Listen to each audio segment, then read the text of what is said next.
दोस्तों thank you so much कि आप मेरे वीडियोस को इतना अच्छा रिस्पांस दे रहे हैं। आप मुझसे सवाल पूछते हैं, मुझसे इंटरेक्ट करते हैं, मुझे बहुत अच्छा लगता है। आप में से बहुत लोग मुझसे पूछ रहे हैं कि मेरे वीडियोस की फ्रीक्वेंसी कम क्यों हो गई है, वीडियोस डिले क्यों हो रहे हैं।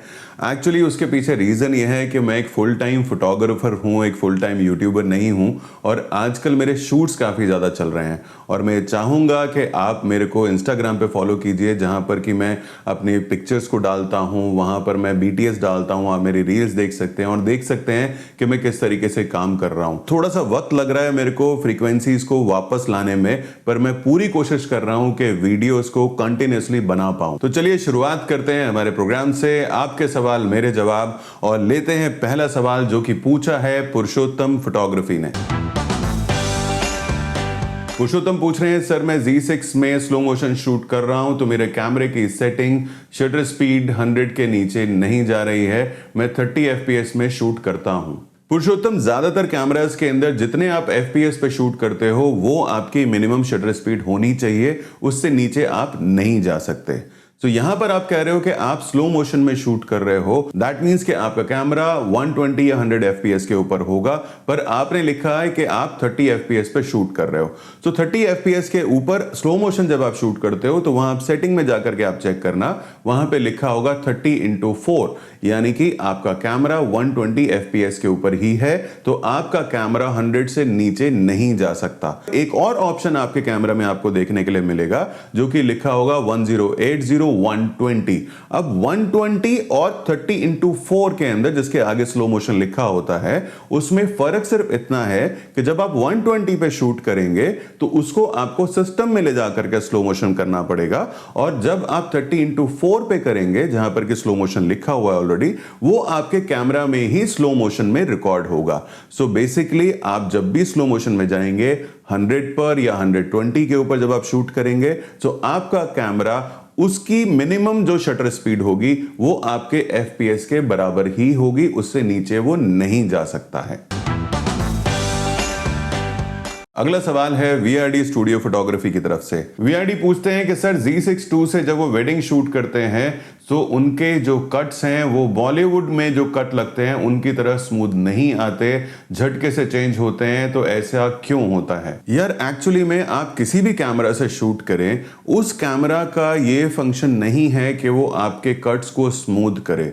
कट्स को स्मूथ करने का काम है जो फोटोग्राफर है या जो सिनेमाटोग्राफर है, वो किस तरीके का शूट लेता है, किस तरीके के कट्स प्लान करता है, और दूसरा रोल आता है आपके एडिटर का। तो आप एक चीज समझ लीजिए कि जब आप कैमरा से वीडियो को रिकॉर्ड करेंगे और वहां पर आप सीन चेंज करते हैं, तो अगर सीन में एंगल चेंज हुआ तो वहां पर जर्क नजर आएगा, अगर वहां पे लाइटिंग ड्रास्टिक चेंज हो रही है तो वहां पे जर्क नजर आएगा, अगर आपके एडिटर ने सही जगह पे कट नहीं लगाए तो वहां पे जर्क आएगा। सो बेसिकली अगर आप चाहते हैं कि जो आपके वेडिंग वीडियोस हैं उनके अंदर भी बिल्कुल वही स्मूथनेस आए जैसे कि बॉलीवुड के कट्स के अंदर आती है, तो आपको अपने शॉट्स को प्लान करके लेना होगा। आप जब भी कट लगाएंगे, दूसरे फ्रेम के ऊपर जाएंगे, तो वहां पर आपको ध्यान से देखना पड़ेगा कि कहीं एंगल चेंज तो नहीं हो गया या कहीं लाइट चेंज तो नहीं हो गई। और जब आप ऐसा करेंगे तो आई एम श्योर कि आपका जो वीडियो एडिटर है वो इतना समझदार होगा कि वो सही तरीके से कट्स को एनालाइज करके ही लगाएगा, और तब आपको जो वीडियोस हैं उनके कट्स बिल्कुल स्मूथ मिलेंगे।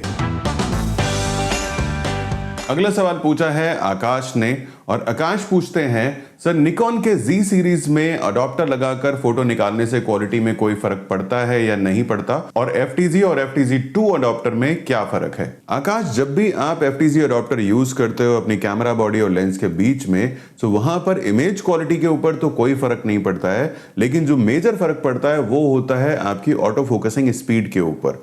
ऑटो फोकस थोड़ा सा स्लो हो जाता है, पर इतना भी स्लो नहीं होता कि आप ऑटो फोकस को यूज ना कर पाए। पर अगर आप डेडिकेटेड Z माउंट लेंसेज के साथ में FTZ पे लगे हुए लेंसेज को कंपेयर करेंगे तो उसमें डेफिनेटली काफी ज्यादा फर्क आता है, बट यूजेबल है, आप आराम से यूज कर सकते हैं। मैंने भी काफी टाइम तक FTZ के ऊपर 85mm को यूज किया है। अब दूसरी चीज जो आपने पूछी है वो ये कि FTZ और FTZ2 अडॉप्टर में क्या डिफरेंस है। सो बेसिकली दोनों अडॉप्टर के अंदर कोई मेजर डिफरेंस नहीं है, दोनों का काम एक ही है। फर्क सिर्फ इतना है कि FTZ के अंदर ट्राइपॉड माउंट दिया गया है और FTZ2 के अंदर ट्राइपॉड माउंट नहीं है। सो अगर आपको लगता है कि आपको ट्राइपॉड माउंट के साथ में आपको अडॉप्टर चाहिए तो आपको FTC लेना चाहिए, पर अगर आप बिना ट्राइपॉड माउंट के लेना चाहते हैं तो FTC 2 is a good option. Functionality में कोई फर्क नहीं आने वाला है।